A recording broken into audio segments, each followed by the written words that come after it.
کس روزیش قبول نمی شود.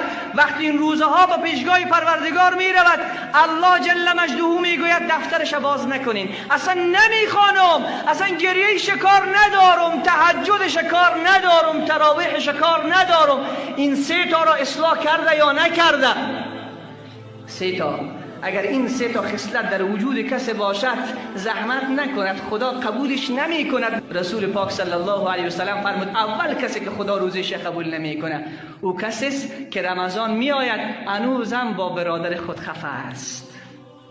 رمضان می آید هنوزم با مادر و پدر و همسایه و رفیق و دوست و مسلمان خفه است، قلبش پر از کینه هست، پر از کینه.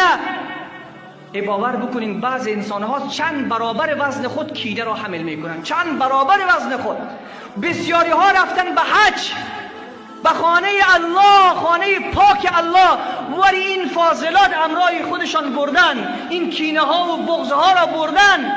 شاید انسان هایی باشن که بگوین اگر ما گذشت بکنیم اون به جنت می رود. نه، اگر تو گذشت کردی و آغوش خود را باز کردی، الله تو را به جنت می برد.